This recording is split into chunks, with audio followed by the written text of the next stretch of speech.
स्वागत है आपका एक और फैंटास्टिक वीडियो में। आज हम लोग पढ़ेंगे प्रतिशत का अंतिम क्लास।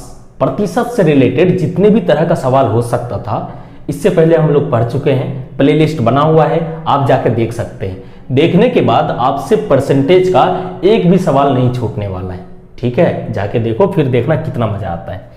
तो आज का सवाल जो होगा उसका टाइप कैसा होगा, पहला चीज दिया रहेगा, दूसरा चीज दिया रहेगा, दोनों को करने वाला दिया रहेगा। कैसे, चलिए दो चार एग्जांपल देते हैं, आपको खुद समझ में आ जाएगा कैसा सवाल रहेगा।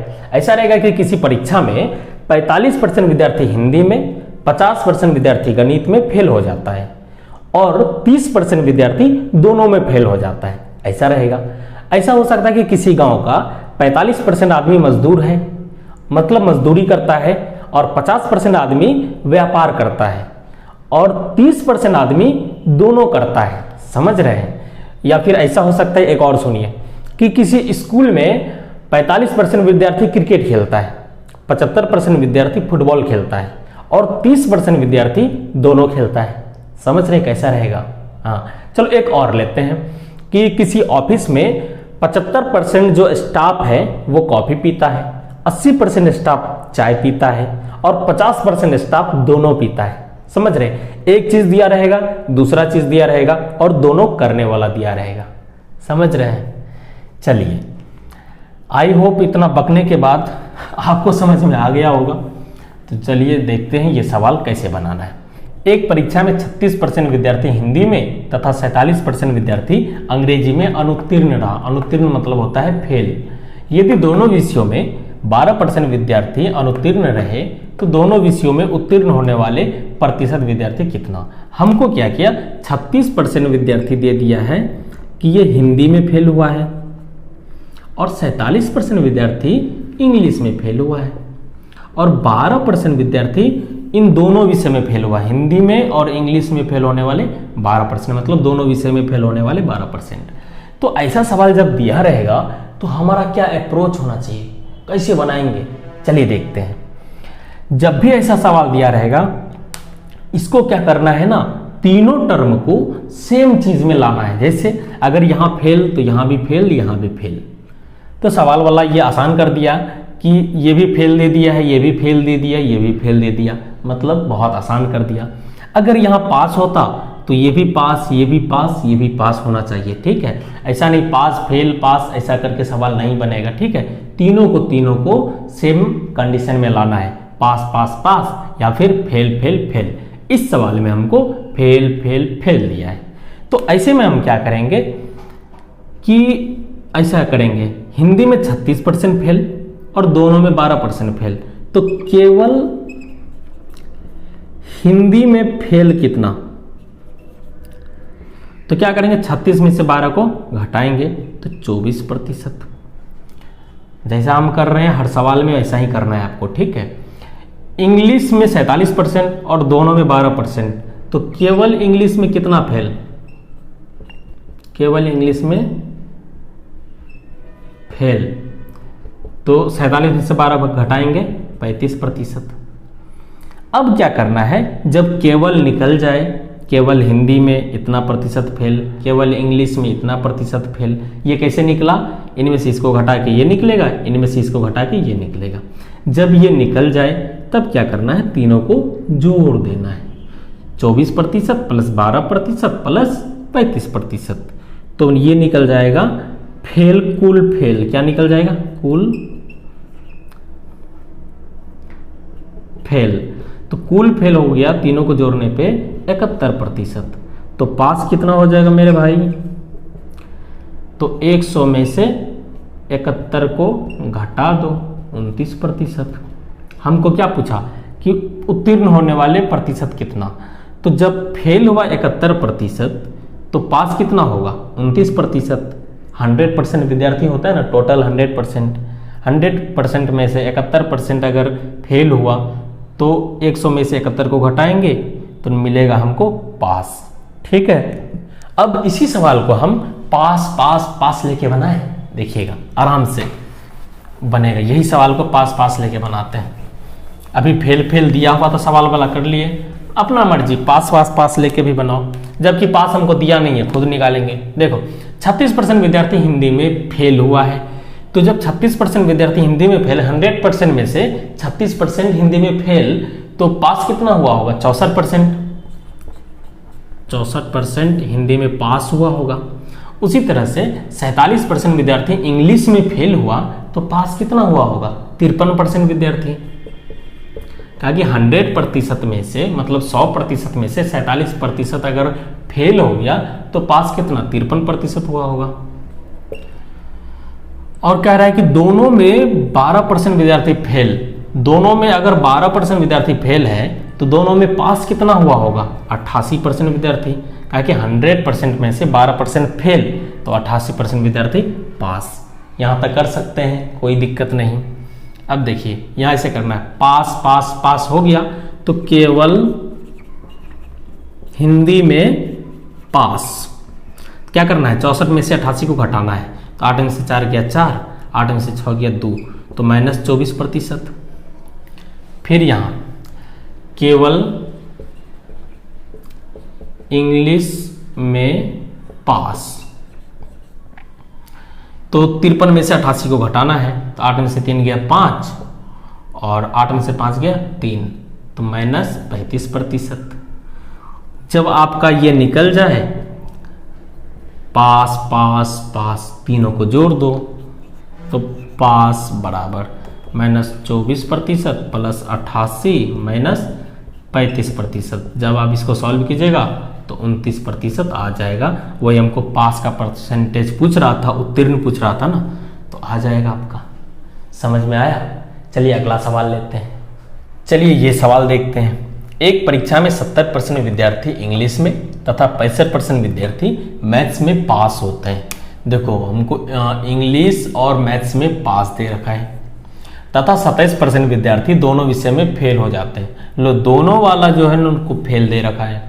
यदि दोनों विषयों में पास होने वाले विद्यार्थियों की संख्या 248 हो, पास होने वाला विद्यार्थी की संख्या 248 दे रखा है हमको, तो कुल विद्यार्थियों की संख्या हमसे पूछ रहा है। अब देखो डाटा में हमको दे रखा है पास, और 2 विषय में हमको दे रखा है इंग्लिश और मैथ्स में पास। सिर्फ दोनों में जो फेल दे रखा है, मतलब एक जो डाटा है उसके साथ हमको फेल दे रखा है, तो हम क्या करेंगे? सबको पास पास लेके भी बना सकते हैं, फेल फेल लेके भी बना सकते हैं, आपका मर्जी। तो जैसे हमको देखा है पास लेके बनाते हैं, क्योंकि सब पास में ही दे रखा है, तो फेल को भी हम पास में बदल देते हैं। तो 70% विद्यार्थी क्या है ना कि इंग्लिश में पास है, और 65% विद्यार्थी क्या है ना हमारा मैथ्स में पास है। हमको दोनों विषय में फेल दे रखा है 27%। अगर 100% में से 27% फेल हो गया है तो पास कितना हुआ होगा? 73% हुआ होगा कि नहीं मित्रों? 100 में से 27% अगर फेल हो गया तो पास कितना? 73%। तो देखो ये भी पास, ये भी पास, ये भी पास, और डाटा भी दे रखा है हमको पास का ही, तो कुछ नहीं, आराम से निकाल लेते हैं हम। तो केवल इंग्लिश में कितना पास? तो 70 में से 73 घटाओ तो -3% पास। और केवल मैथ्स में कितना पास? तो 65 में से 73 घटाओ तो कितना आ जाएगा? अब -8%। देखना हमेशा इनमें से इसको घटाने के बाद जो आएगा वही लिखेंगे। अगर आंसर प्लस में आए तो प्लस में, माइनस में आए तो माइनस में। जैसे 65 में से 73 घटेगा तो माइनस में आंसर आएगा, क्योंकि ये छोटा है ये बड़ा है। ठीक है, जब यहाँ बड़ा हो यहाँ छोटा हो तो आंसर प्लस में आएगा। तो यहाँ देखते हैं छोटा है यहाँ बड़ा है, तो 70 में से 73 गया -3%। याद रखना है। केवल इंग्लिश में पास आ गया -3%, केवल मैथ्स में पास आ गया -8%। अब ये भी पास, ये भी पास, ये भी पास, सबको क्या करेंगे? जोड़ देंगे। सबको जोड़ेंगे तो आएगा पास। तो ये तो 73 है, ये है 73%, और -3 और -8 दोनों जुड़ जाएगा तो 8 3 11, तो -11% हो जाएगा। तो ये आ जाएगा कितना? 73 में से 11 जाएगा 62%। ये पास दिया है, और पास हमको दे रखा है 248, मतलब ये 62% का मान है 248।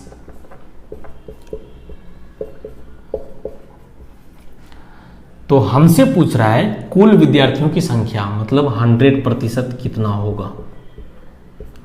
तो 248/62 गुना 100, एक एक नियम पढ़े होंगे। तो 31 बार में कट रहा है, 31 दूना 62, 31 को 8 बार में ये कट जाएगा, 50 दूना 100, 8 पंचे 40, 400, मतलब कुल विद्यार्थियों की संख्या 400 थी। 100% का मान कितना आ गया, 400। यही आपका आंसर है। ठीक है, आप इस सवाल को अभी हम पास पास लेके बनाए, फेल फेल लेके भी बना सकते हो। चलो बना के दिखाते हैं, पहले आप बनाइए, देखते हैं बना के आपसे। चलो फेल फेल कैसे बनाएंगे।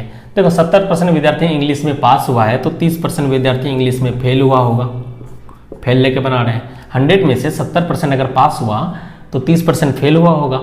उसी तरह से 65% विद्यार्थी अगर मैथ्स में पास हुआ है तो फेल कितना हुआ होगा, 35% विद्यार्थी फेल हुआ होगा मैथ्स में।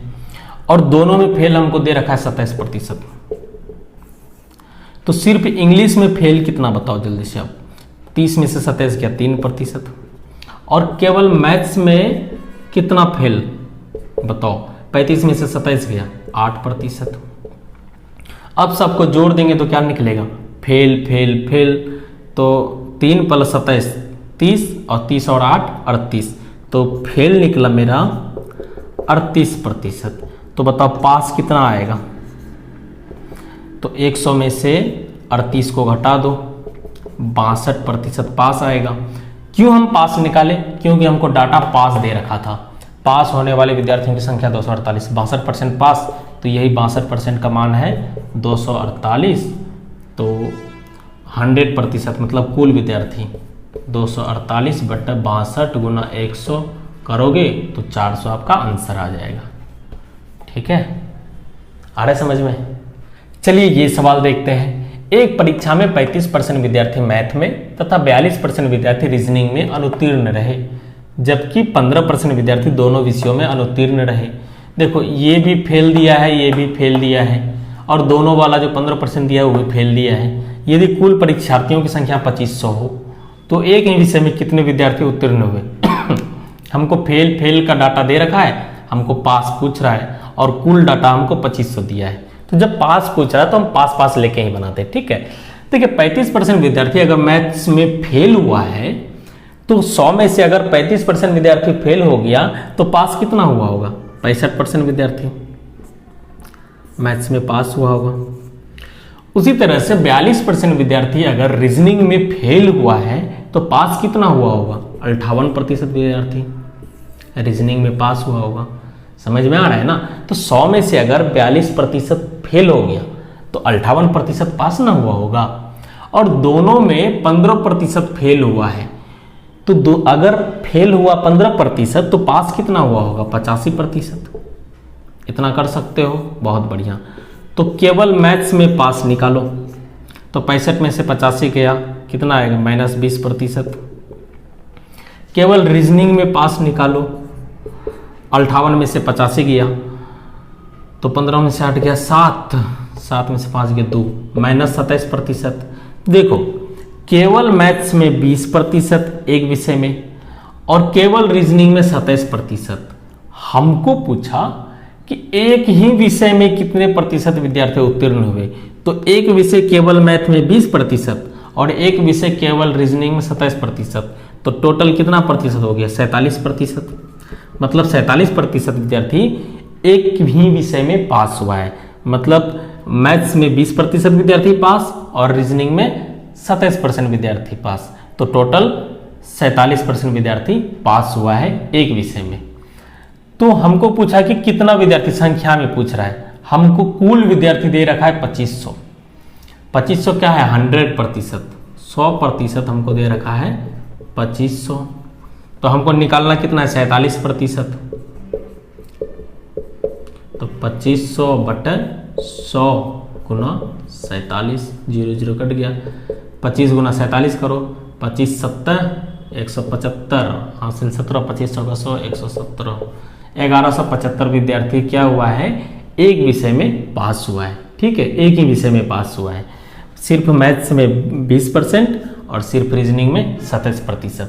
अगर इसी में हमको पूछता कि सिर्फ मैथ्स में कितना प्रतिशत पास हुआ है, तो 20% का मान निकालते। अगर हमको पूछता कि सिर्फ रीजनिंग में कितना पास हुआ है, तो 27% का मान निकालते। ठीक है, तो चलिए लेते हैं एक और सवाल। चलिए ये सवाल देखते हैं। एक छात्रावास में 600 लड़के हैं, उनमें से प्रत्येक हॉकी अथवा फुटबॉल अथवा दोनों खेलते हैं। 75% लड़का हॉकी, 45% फुटबॉल खेलते हैं। तो कितने विद्यार्थी दोनों खेलते हैं? हमको दे रखा है टोटल विद्यार्थी 600 है, 75% लड़का क्या है ना, हॉकी खेलता है और 45% लड़का फुटबॉल खेलता है। ये फुटबॉल है, ये हॉकी है। हमको पूछ रहा है कि कितना लड़का दोनों खेल खेलता है। प्रतिशत में नहीं पूछ रहा है, हमको संख्या में पूछ रहा है। तो अगर प्रतिशत मिल जाए तो संख्या भी मिल जाएगा। देखो हॉकी खेलने वाला 75%, फुटबॉल खेलने वाला 45%, तो टोटल खेलने वाला कितना हो जाएगा? 75 प्लस 45 120 हो जाएगा, 120%। लेकिन लड़का है तो 100%, मतलब लड़का की संख्या कितना 100% ही है ना, तो दोनों खेलने वाला कितना हो जाएगा? दोनों खेलने वाला मतलब दोनों खेल खेलने वाला, हॉकी भी और फुटबॉल भी। तो 120% में से 100% को घटा दो तो 20% निकल जाएगा दोनों खेल खेलने वाला। जैसा हम तरीका अपना रहे हैं वैसा आपको भी अपनाना है।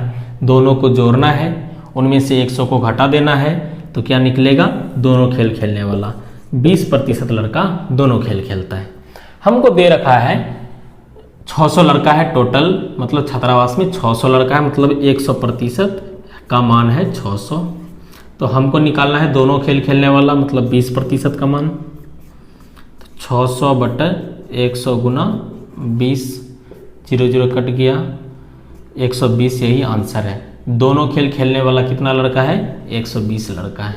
ठीक है, चलिए दूसरा सवाल लेते हैं। चलिए ये सवाल देखते हैं। एक कार्यालय में 72% कर्मचारी चाय तथा 44% कॉफी पीते हैं। यदि प्रत्येक कर्मचारी चाय अथवा कॉफी अवश्य पीता है तथा 40 कर्मचारी चाय अथवा कॉफी दोनों पीते हो, तो कुल कर्मचारी की संख्या ज्ञात करो। देखो हमको दे रखा है कि 72% कर्मचारी जो है वो चाय पीता है, टी, और 44% कर्मचारी जो है वो कॉफी पीता है। और हमको दे रखा है कि 40 कर्मचारी, 40% नहीं दे रखा है, 40 कर्मचारी गिनती में दे रखा है, 40 कर्मचारी दोनों पीता है, चाय और कॉफी दोनों पीता है। तब हमसे पूछ रहा है कि कुल कर्मचारी की संख्या कितना है ये बताओ। तो देखो चाय पीने वाला और कॉफी पीने वाला टोटल कितना है, देखो तो TOTL टोटल है 72% प्लस 44%, 4 2 6 7 4 11, 116% है। तो दोनों पीने वाला मतलब चाय भी और कॉफी भी दोनों पीने वाला, इसको निकालने के लिए क्या करेंगे? 116% में से 100 को घटा देंगे तो निकलेगा 16%। तो यहाँ जो है प्रतिशत में कितना है? 16% है, और संख्या में कितना दे रखा है? 40। याद रखिएगा, प्रतिशत में 16 और संख्या में 40। तो दोनों पीने वाला निकालने के लिए क्या करेंगे? दोनों को जोड़ेंगे, उनमें से 100 को घटा देंगे तो क्या निकलेगा? दोनों का निकलेगा। ठीक है, तो हमको ये जो 40 दे रखा है कि 40 कर्मचारी दोनों पीता है, तो 16% का मान दे रखा है, तो 16% का मान हमको दिया है 40। तो हमसे पूछ रहा है कि कुल कर्मचारी, कुल कितना? 100%। तो 40 बटे 16 गुना 100, काटो, 4 चौका 16, 25 चौका 100, 4 दाही 40, 10 गुना 25 तो 250। टोटल कर्मचारियों की संख्या कितनी है? 250 है। ठीक है, यही आपका आंसर। जैसा हम बना रहे हैं आपका भी अप्रोच हूबहू ऐसा ही होना चाहिए।